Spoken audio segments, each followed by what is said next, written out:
It's your fault that our family lineage will come to an end. After being married for 11 years, my husband and I were unable to have children. My mother-in-law berated me daily because of this, and I couldn't bear it any longer. I made the decision to divorce and leave this house. However, parting with my beloved husband, who had always protected me, was incredibly painful.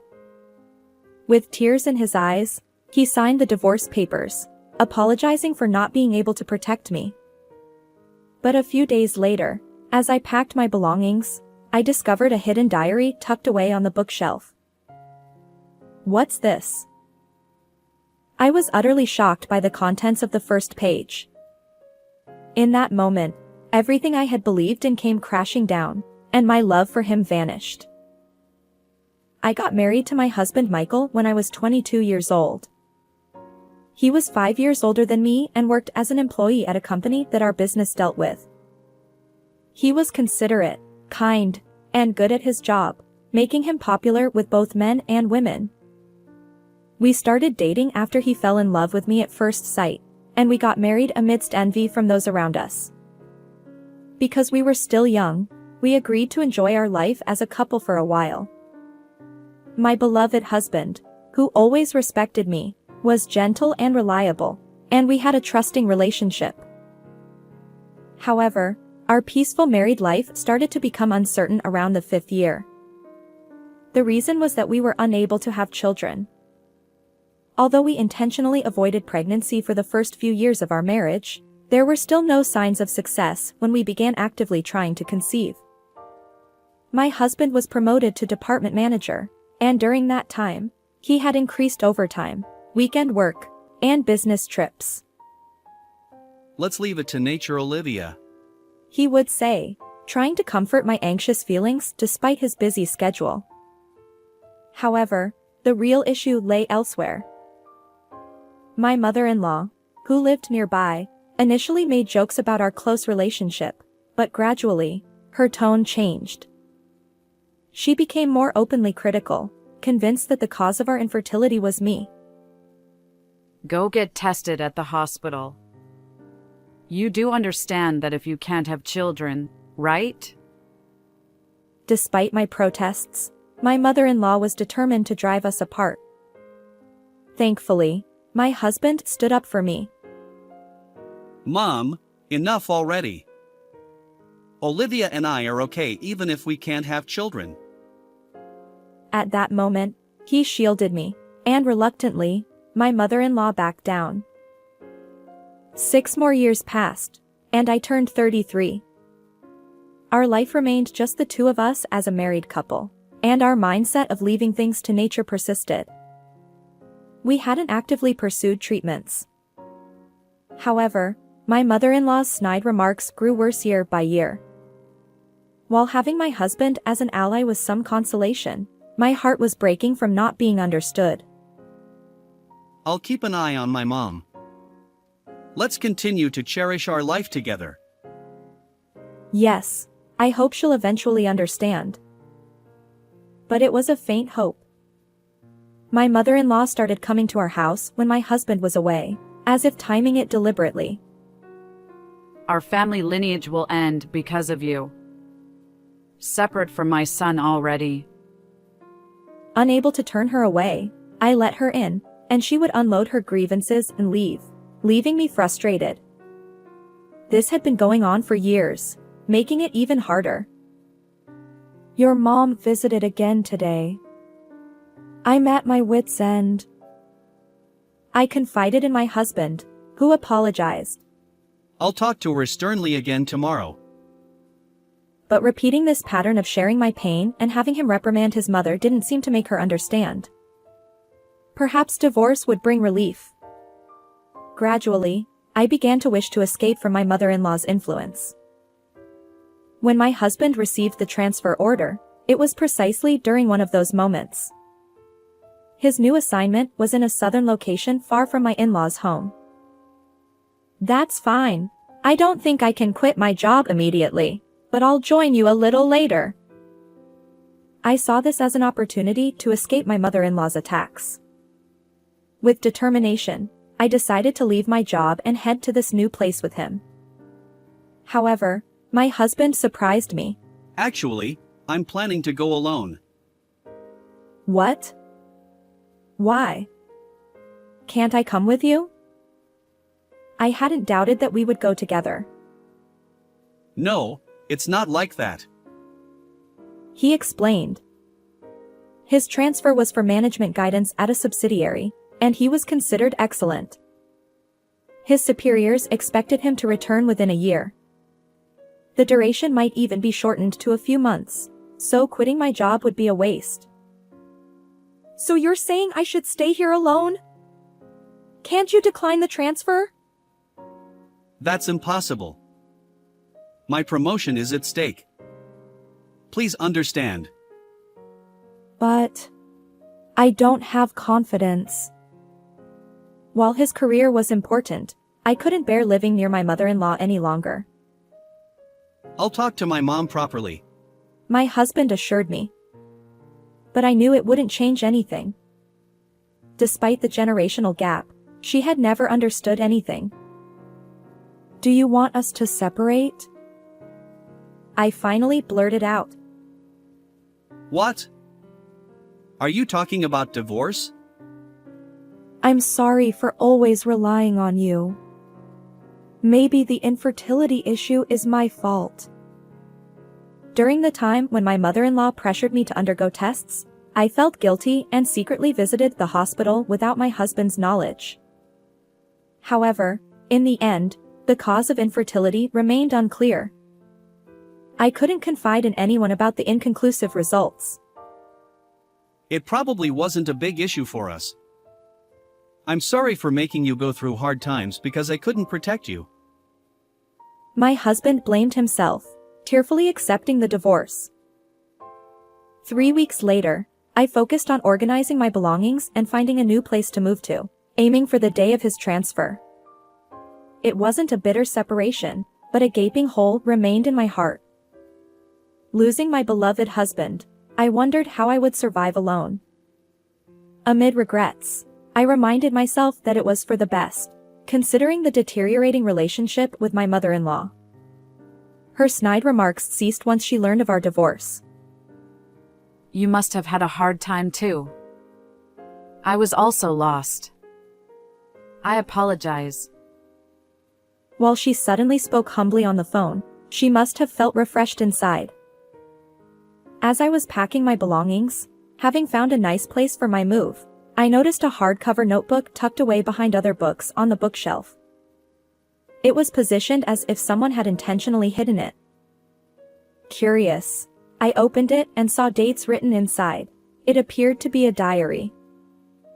The handwriting was unmistakably my husband's. I had no idea he kept such a thing.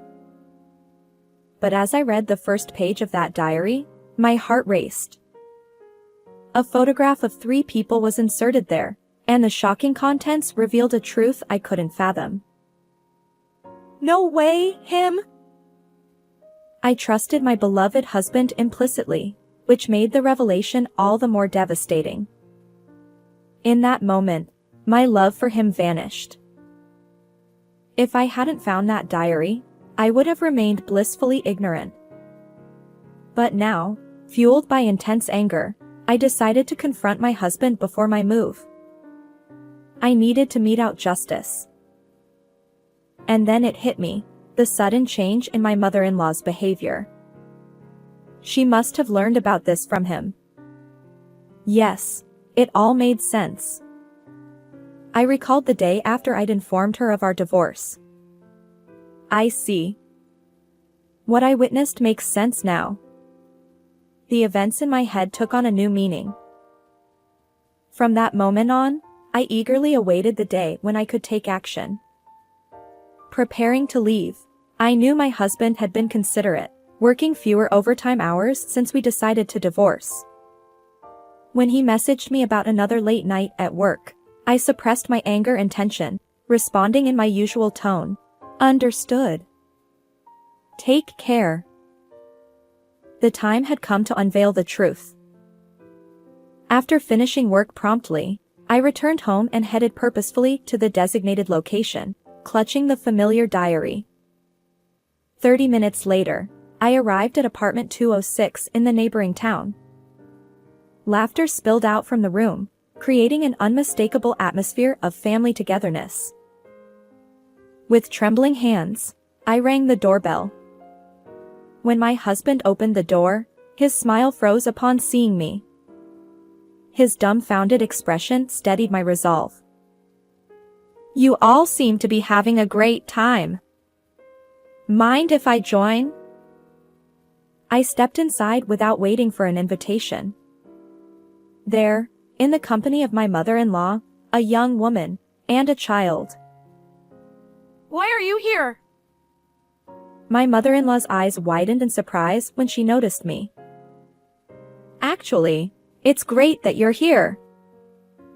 The young woman and child standing there were undoubtedly the same people captured in the photograph my husband had tucked into his diary. The photo depicted him, the beautiful woman, and the adorable boy, their faces pressed together in a family-like embrace. The woman in the room seemed bewildered by my unexpected visit. Why do you know about this place? Did you investigate? My husband, now fully aware, grimaced and retreated back into the apartment. His expression was stern, and it was the first time he'd addressed me so coldly as "you." "You," getting defensive is unbecoming. Besides, I didn't even investigate. Unfazed, I recounted the events from the day after I'd announced the divorce. On that day, I happened to visit a large supermarket near this apartment. I was there to buy a specific bread that a colleague had recommended. It was only available at this store. Although I intended it as a change of pace, I unexpectedly spotted my mother-in-law there. Reflexively, I hid, but my eyes followed her movements involuntarily. She was buying children's snacks, character-themed breads and sweets, in the kids section. It struck me as odd. I completed my own purchase and continued to tail her. Is she buying souvenirs for someone? But does she know someone with kids? Wait, what am I doing? It's none of my business where my mother-in-law goes. After a while, feeling foolish, I decided to turn back. That's when I saw her entering this very apartment building. Although I couldn't hear their conversation, she seemed delighted as she was invited into one of the units. She knows someone around here. At the time, it didn't strike me as anything out of the ordinary. Why are you following me? Ugh, I can't stand it. She spat at me, as if I were something repulsive. My husband, attempting to cover up the situation, stammered. No, it's not what you think. This is Sophia. She's a distant relative. What? Relative? Who are you talking about? The woman in question looked puzzled, but she seemed to grasp the tension in the air. She left her child with a nearby friend and demanded an explanation from my husband. I'll explain later. Anyway, just go home, please. I'm begging you. Seeing my husband attempt to dismiss me, I retrieved the diary from my bag and opened it to reveal its contents. My husband stammered. Why would you have that? I was hiding it. Oh, wait, no. I knew you were hiding it. I found this a week ago. I pointed to the first page, where he had written, Starting today, I'll keep a diary. It's a commemoration of becoming a father. As for my wife, she'll probably run away eventually. This entry was dated 6 years ago.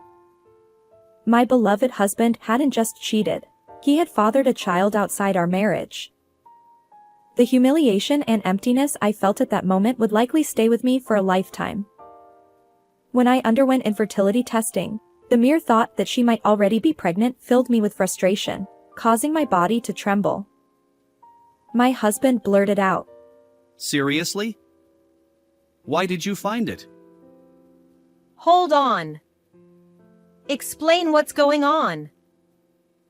Sophia, the woman introduced as such, couldn't bear the situation any longer. She raised her voice, demanding an explanation. Sophia, let me clarify. He and I have been married for 11 years. I took over for my husband, who was flustered when confronted with the diary, and explained the situation. Wait, you're married? He said he was single. He's been deceiving me from the start. My husband stammered. Well, initially. But I was thrilled about the child. She couldn't conceive. Curious, I asked when their relationship began. Sophia revealed that my husband had been a regular at the cafe where she worked, around the time he became a manager, 6 years ago. Their child was almost 5 years old, so she must have become pregnant soon after. Although the child was recognized, they were in a de facto relationship. Sophia had been divorced before meeting my husband, and due to negative perceptions of remarriage, they chose a de facto marriage even after she became pregnant. Finally, I understand. You were able to act so nonchalant because you already had a child. Every time you told me to leave things to nature, it felt like you were blaming me. But I have a child, so it's only natural, right? Besides, I treated you kindly. My husband, whom I had thought considerate and gentle, revealed his true self, a self-centered individual. You admit that you deceived both Sophia and me, right? Sophia, arms crossed, stared at him silently. My husband, exposed to the stern gaze of the two women, seemed to have given up on deceiving us. If I said it was all work-related, nobody would suspect a thing. Leading a double life was a breeze. He confessed shamelessly. Apparently, his overtime and business trips weren't work-related after all. Why didn't you divorce me even after going to such lengths? I asked, though I didn't expect a reasonable answer. Because it would have affected my promotion. He replied, his laughter twisted. He was no longer the man I thought I knew. Is that really the only reason? Divorce is common nowadays. Leading a double life is far worse. Well, I was trying to get you to say divorce. If that's the case, I don't need to pay alimony. He pretended to protect me while secretly expecting me to give in to my mother-in-law's long-standing harassment. And your promise to talk to your mom about her behavior was a lie too. Yeah, well, there's no way I could reason with her. I'd just get scolded. So, I encouraged her to harass you even more. Enough! It doesn't matter anymore. A childless wife like you is useless. My mother-in-law suddenly started shouting after being unusually quiet, and her remarks were so unlike those of any other woman. Their twisted dynamic was a textbook example of like mother, like son. What if I hadn't brought up divorce? What was your plan? You can't keep leading a double life forever without getting caught. Yeah, that's right. I thought I was so lucky. Everything was going too smoothly. My husband replied, smugly. Isn't it amazing how God works? I was overjoyed and immediately told my mom about the divorce and the child. My mother-in-law, thrilled to learn about her grandchild, wasted no time and insisted on meeting the child. It turned out that the day I witnessed her visit was the first time she met the child, and my husband was there too. Anyway, it's over between us. I'm marrying Sophia. My husband declared, looking directly at me. Sophia, arms crossed, glared at him with an intensity that could melt steel. Sophia interjected. What? I chose a de facto marriage. I won't marry now, and I'll raise my son alone. Of course, that made sense. How could he suddenly propose marriage in this situation? My mother-in-law erupted. What's going on? I won't allow this nonsense. I've acknowledged the child. I'm the father. My husband shouted back. The two of them continued to argue hysterically. It's your fault you couldn't have children. If only you'd left sooner, I could have held my grandchild earlier. And now you're barging in here like a plague. Exactly. Everything was about to work out perfectly. And it's your fault. In the end, they both blamed me. You brought this upon yourself. Maybe take a moment to reflect on your own actions. We'll be dealing with lawyers from now on, so be prepared. What? You were the one who brought up divorce. I won't pay any alimony. His face twisted into an ugly expression.